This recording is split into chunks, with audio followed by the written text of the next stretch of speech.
A lenda de Merlin, o feiticeiro, de Michu de Miyake, tradução de Moraes Rosa, voz Iba Mendes. Vortigern, rei dos bretões, era detestado por todos os seus vassalos, não só para repelir as incursões dos Picts, indígenas da antiga Escócia, chamar em seu auxílio estrangeiros pagãos, mas ainda, desprezando a voz indignada do seu povo cristão, desposar a filha de Hengist, o chefe dos seus aliados idólatras, e para a obter em casamento, não hesitara em abandonar as exigências do pai toda a costa oriental do seu reino.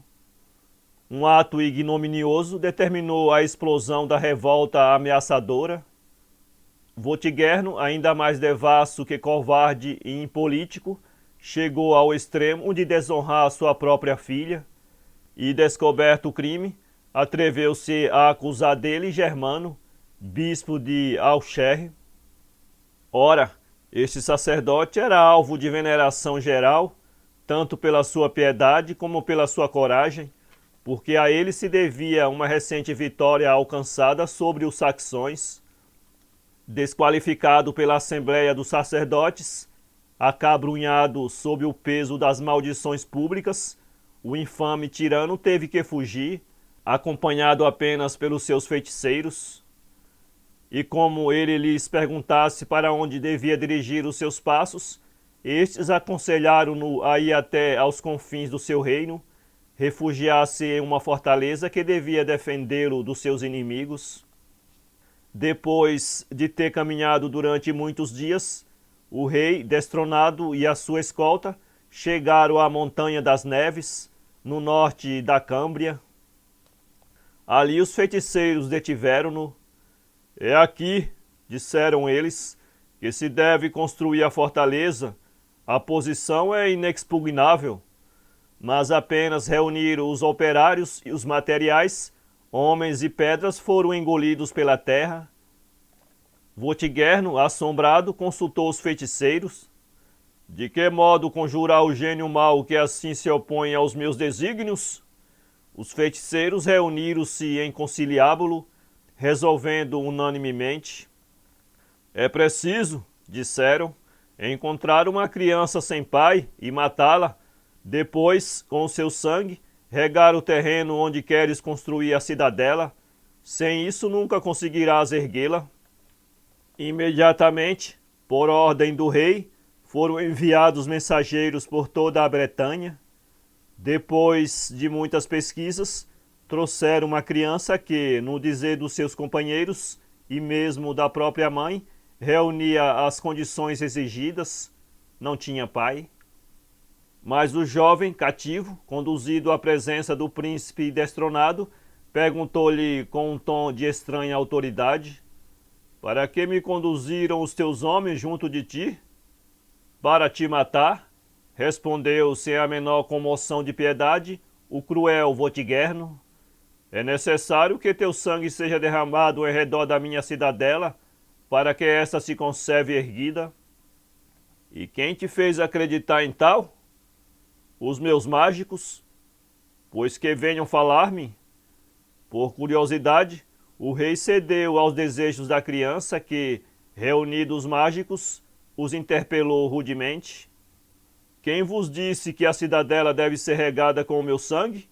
Se é verdade que sabeis ler os segredos da natureza, ensinai então ao rei o que há sob a plataforma onde ele quer construir a sua fortaleza.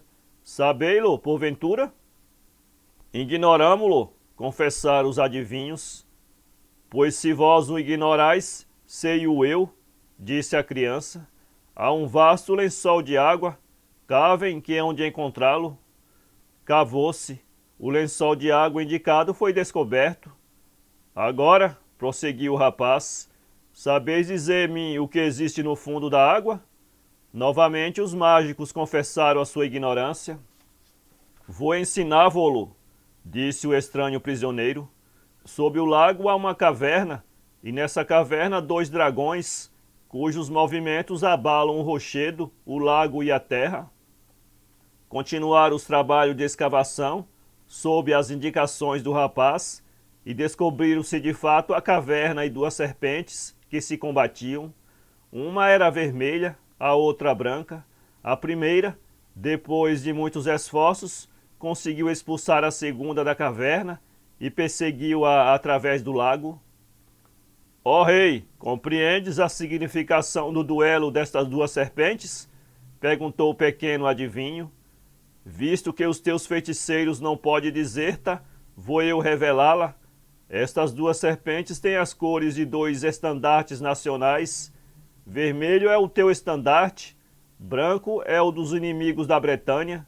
Ora, os saxões hão de apoderar-se completamente dela, porém mais tarde a nossa nação ressurgirá e expulsará valentemente os seus invasores para além do oceano. Quanto a ti, tirano destronado, continua a fugir, a errar miseravelmente, porque nunca poderás construir uma cidadela. Eu hei de viver.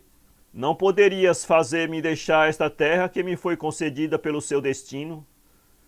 Apavorado por estas profecias e pela confusão dos seus mágicos, o rei baixou a cabeça e ordenou que libertassem a criança. No dia seguinte, Vortigern recomeçou a sua existência errante e internou-se feroz na espessura dos bosques para aí esconder a sua humilhação. Quem era então essa criança inspirada? Esse jovem profeta que revelara um tão grande poder de adivinhação? O seu nascimento era muito misterioso. Dizia-se que era filho de um demônio e de uma religiosa de um convento de Câmbria. Expulsa do piedoso asilo em razão da sua gravidez involuntária, excomungada pelo bispo Gildas, ao qual confiara em casa do grão-mestre da corporação dos bardos, Taliesin. Este chamou a criança Merlin e prometeu educá-lo. Discípulo algum mostrou jamais tão maravilhosas disposições. Parecia possuir por intuição a chave dos altos símbolos, o segredo dos grandes mistérios que seu mestre lhe revelava, isto é, o começo das três vidas, o abismo, a terra e o céu. Em muitas ocasiões a criança causara a admiração dos que o rodeavam com profecias extraordinárias, semelhantes às que fizera o rei Vortigern. Taliesin compreendeu que uma grande missão esperava Merlin. Assim, alguns anos mais tarde, fê-lo solenemente consagrar bardo profeta, depois de o ter submetido às provas necessárias a essa dignidade. Nessa qualidade, Merlin prestou grandes serviços aos sucessores de Vortigern, particularmente a Uber Pendragon, que ele ajudou muitas vezes a repelir os saxões. Contudo, essas vitórias custaram a vida a numerosos guerreiros bretões, cujas ossadas faziam alvejar os campos da Armórica. A propósito disso, Merlin deu ao rei o conselho seguinte. Ah, disse ele, na Irlanda, na crista de uma alta montanha, pedras de uma prodigiosa grandeza, dispostas em círculo e formando uma como que ronda, chamada por esse fato a dança dos gigantes, Có e Coeri. Nenhum monumento mais apropriado poderia ser construído em honra dos nossos guerreiros, nenhum duraria mais tempo. O rei observou a impossibilidade de transportar tais blocos de granito, mas o profeta insistiu.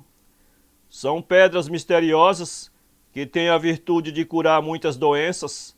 A água que o céu derrama nas suas cavidades fecha as feridas e dá vida aos doentes. Na sua base crescem plantas dotadas de 1000 virtudes salutares. Então o rei pediu 15.000 homens de boa vontade e fê-los partir em navios, cuja direção confiou a Merlin. O rei da Irlanda tentou em vão opor-se ao desembarque dos bretões.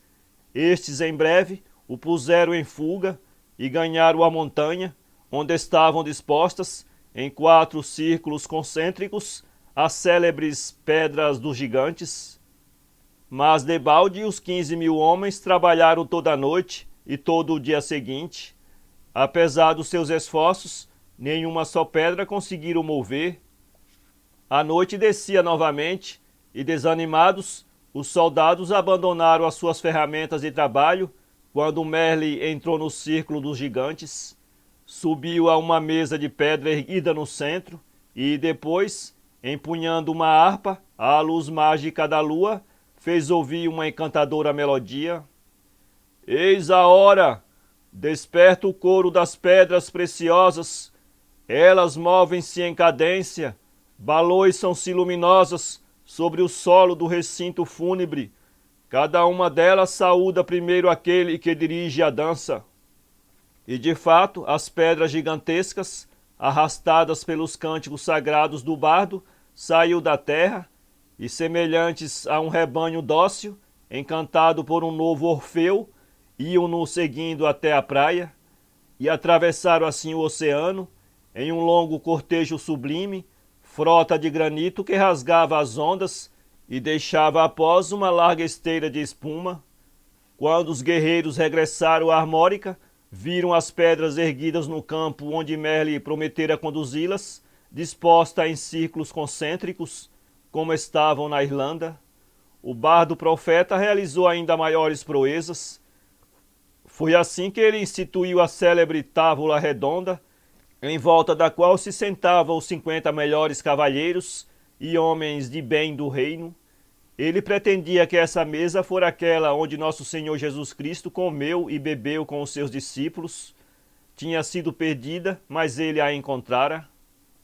Foi então a Gales, à festa do Pentecostes, para erguer essa mesa na cidade de Carduil, onde o rei tinha sua corte. Quando os 50 cavaleiros se sentaram, juraram por todos um único coração e só se separarem pela morte. Isso passava-se no reinado de Uther. Mas Merlin anunciara que os cavaleiros que se sentassem à tábua redonda, sob o reinado do rei Arthur, seriam ainda mais famosos e mais célebres que os primeiros que a tinham usado. E de fato, ele tudo dispôs para que o reinado de Arthur fosse glorioso. Com esse fim, raptou secretamente Arthur, quando ainda criança, dos braços de seu pai, a fim de o educar ele próprio nas florestas. Encarregou um velho, chamado Antor, de prover a alimentação do jovem príncipe. Ele encarregou-se da sua educação.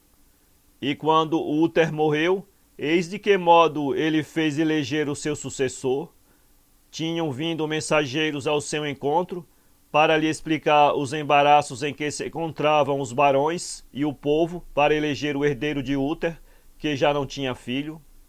Merlin prometeu guiar a escolha pública e, para esse efeito, seguiu os enviados até a cidade de Caerleon. Chegando ali, diz ao povo: visto que quereis o meu conselho, dar-vos-lo-ei bom e leal segundo o mundo. Aproxima-se o dia em que nasceu o Rei dos Reis. Ora, anuncio-vos e a todos os deste reino que, se nesse dia quiserdes orar a nosso Senhor, ele fará um milagre para vos fazer encontrar um rei. De fato, no dia de Natal, à saída da missa da meia-noite, a multidão viu em frente do pórtico da catedral uma enorme espada, com empunhadura de ônix, sobre cujas guardas se lia: aquele que conseguir manejar-me será rei por vontade de Jesus Cristo. O arcebispo de Caerleon convidou os 6 reis da Grã-Bretanha, os barões e os cavaleiros, a fazerem a experiência indicada na miraculosa inscrição, mas nenhum só conseguiu erguer a espada. Os escudeiros, os homens de armas e até os burgueses fizeram, por sua vez, inutilmente, a mesma tentativa. Depois, todos começaram a rir quando uma criança se aproximou para tentar erguer a espada.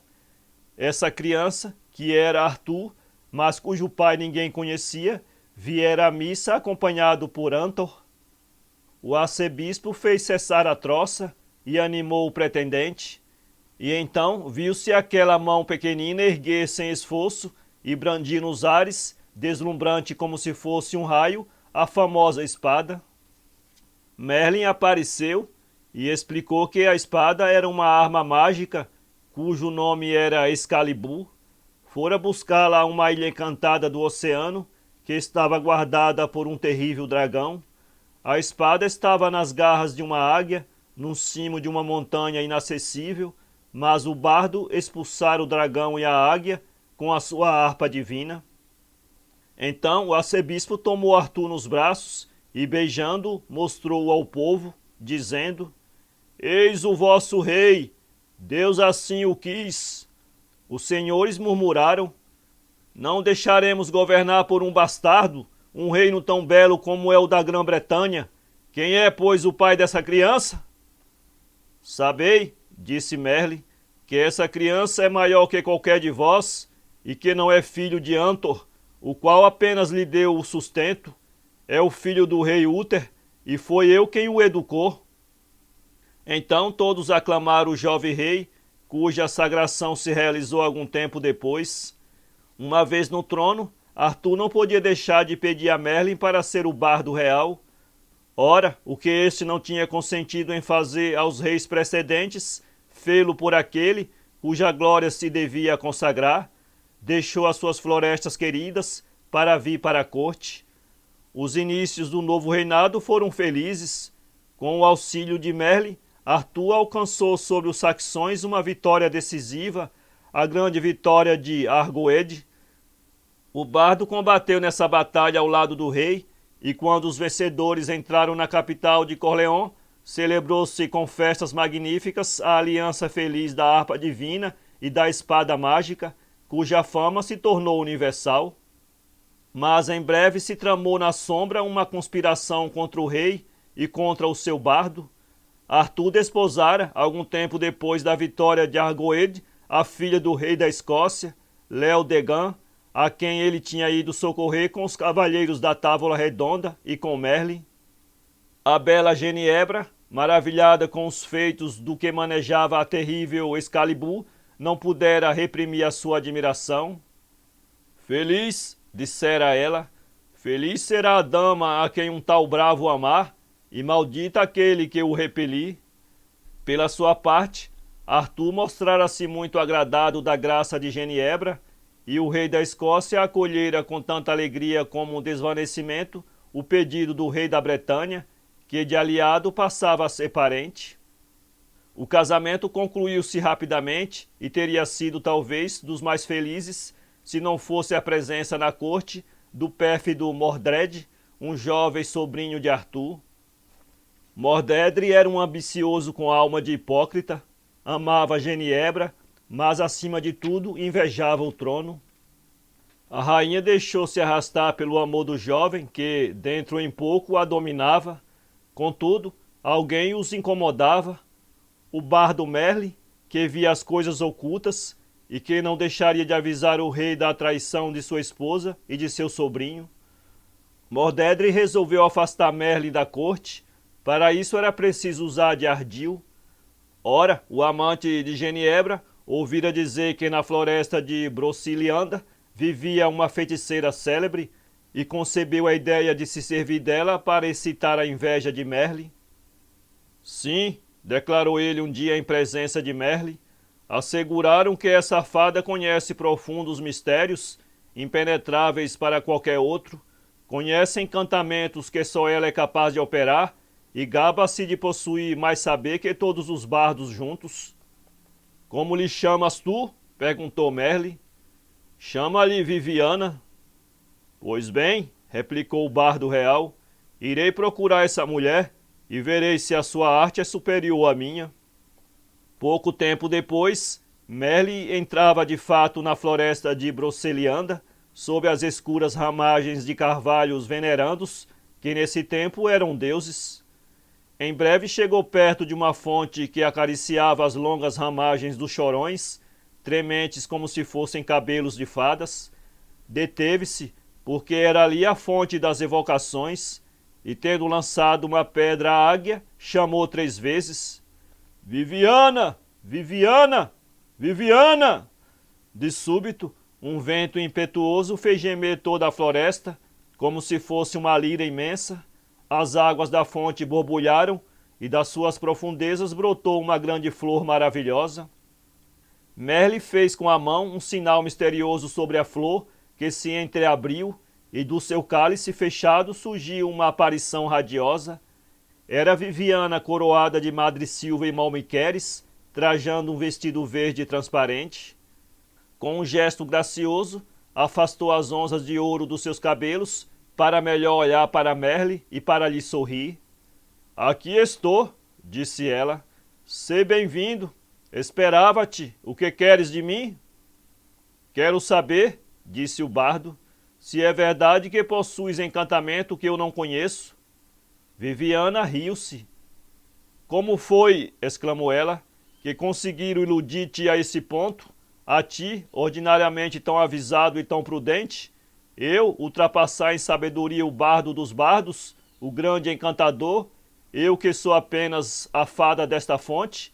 Dize antes que vieste aqui para me ditares as tuas ordens. Ordena, pois, o que devo fazer para te obedecer? Viviana falava com uma voz cariciosa, e Merle, que viera julgando ter que desafiar uma rival, sentiu-se deliciado e encantado por aquele tom de humildade e de lisonja.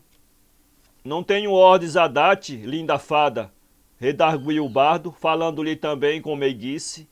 Mas por que duvidas dos teus poderes? Vendo-te tão radiosa, aqueles que se têm aproximado de ti tiveram razão de acreditar em algum sortilégio, porque tanta beleza só pode provir de um poderoso encantamento. A minha beleza é feita da beleza destes bosques, dos quais eu sou a alma fremente. Há pouco, vendo-te penetrar sob as suas ramagens, todas as árvores estremeceram de alegria. O meu sorriso é o reflexo dessa alegria. Eis o bardo, parecia dizer a floresta comovida. Eis o bardo, a sua harpa divina vai cantar, e eu saí das águas para melhor ouvir e para conservar na memória o eterno deslumbramento. Dizendo estas palavras, Viviana aproximara-se de Merle e com um gesto lento e gracioso tirara-lhe do ombro a harpa de ouro.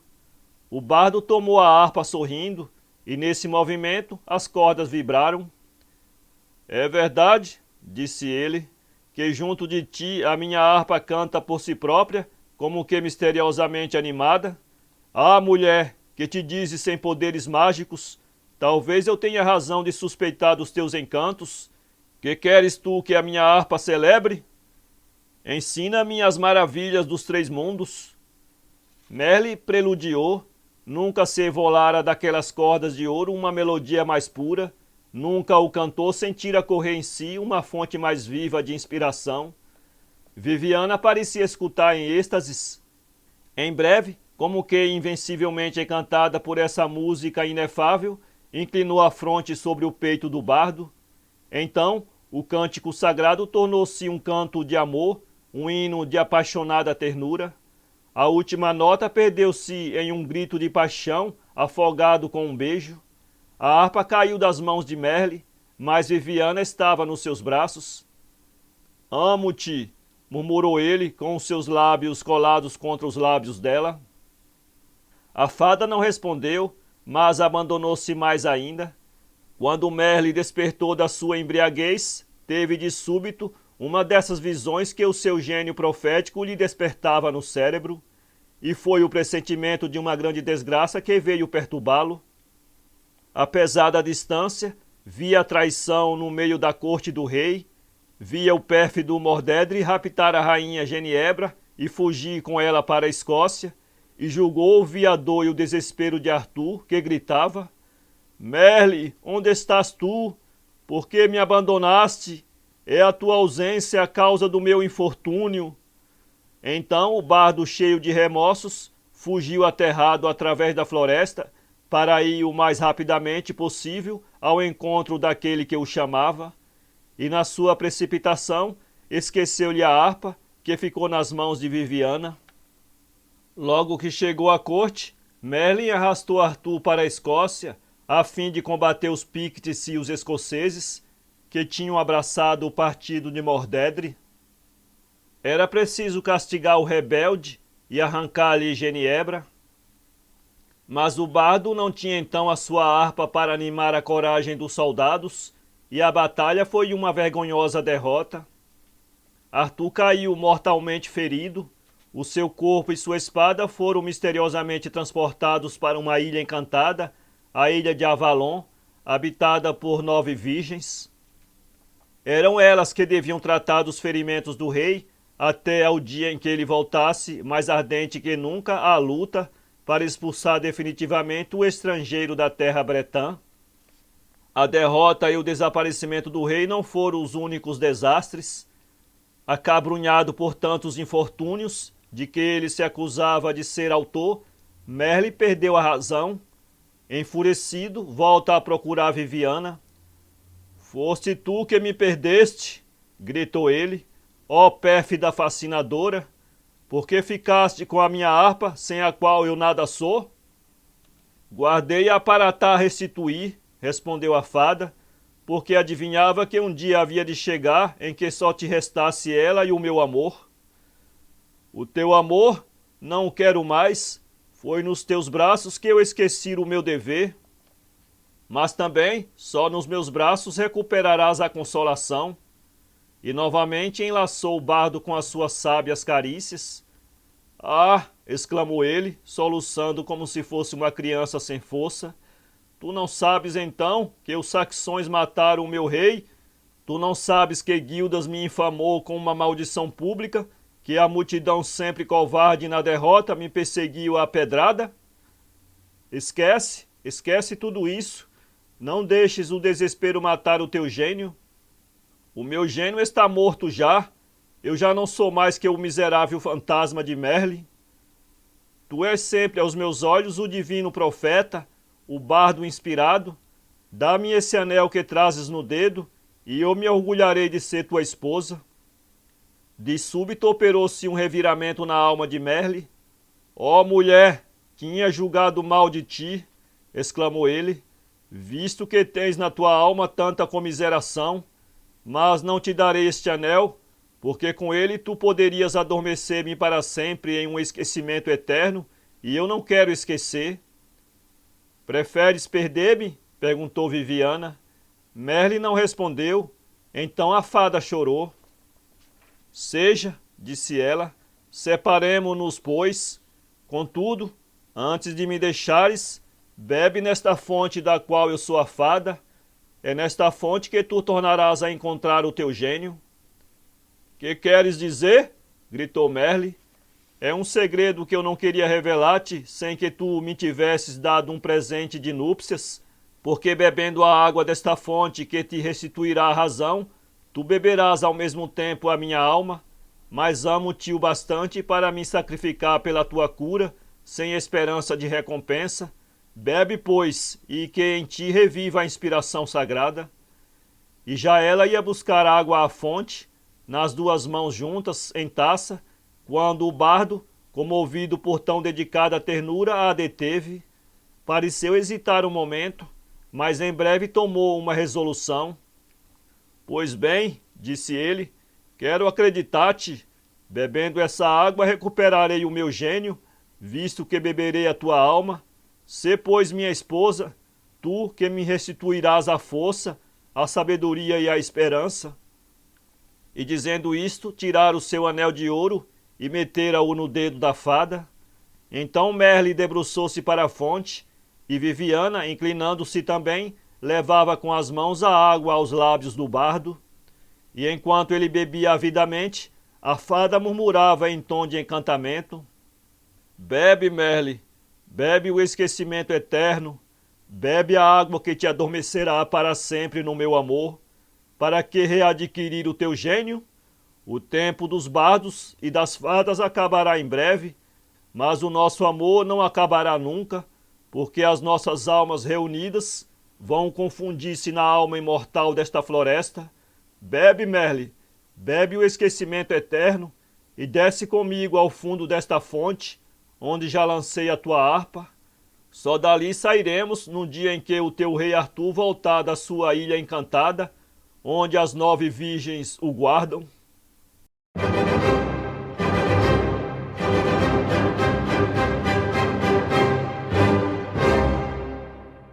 Para ler essa história, acesse www.poeteiro.com.